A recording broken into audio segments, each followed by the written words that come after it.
Friends, welcome to Sai Murugan channel. ఈజీగా టేస్టీగా సేమియా పరమాన్నం, సేమియా పొంగల్ ఎలా చేయాలని చూపిస్తా. దేవుడికి ఈజీగా తొందరగా చేసి పెట్టేటట్టు చాలా బాగుంటుంది. ఎలా చేయాలని చూపిస్తా రండి. ఒక 2 టీ స్పూన్ నెయ్యి వేసుకుంటాము. 1 కప్పు సేమియా అది వేసి కొంచెం దూరగా వేయించి మనం పక్కకు పెట్టేసుకుంటాము. కప్పు సేమియాకు 1/2 కప్పు పెసరపప్పుని 2-3 సార్లు కడిగేసి ఇప్పుడు మనం సేమియా వేయించుకున్న కడాయినే వేసుకుని దీన్ని కూడా దోరగా వేసుకున్నాము. వేగిన తర్వాత 1 గ్లాస్ వాటర్ పోసి సగము ఉడికిచ్చేస్తాం.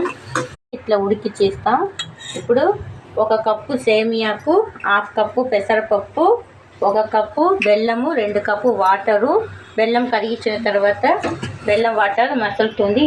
దీంట్లో ఇప్పుడు మనం వేయించి పెట్టుకున్న సేమియాని వేసి ఉడికిచ్చేసుకుంటాం. సేమియా ఉడికింది. ఇప్పుడు దీంట్లో మనము ఉడకపెట్టిన పెసరపప్పు వేసేసుకుంటాం. ఇట్లా ఒక చిన్న పించ్ ముద్ద కర్పూరం వేసుకుంటాము. 1 చిటికెడ సాల్ట్, 1/2 టీ స్పూన్ ఇలాచి పౌడరు వేసి బాగా కలిపేసుకుంటాం. మొత్తం అన్నీ కలిసేటట్టు కలుపుతాము. ఇప్పుడు నెయ్యిలో కిస్మిస్, జీడిపప్పు వేసి బాగా కలుపుకుంటే మనకి ఎంతో టేస్టీ అయిన సేమియా పొంగల్ రెడీ.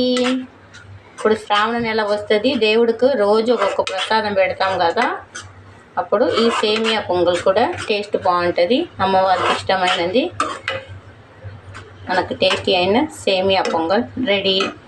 మీరు ట్రై చేయండి. ఎలా వచ్చిందని కామెంట్ బాక్స్లో కామెంట్ ఇవ్వండి.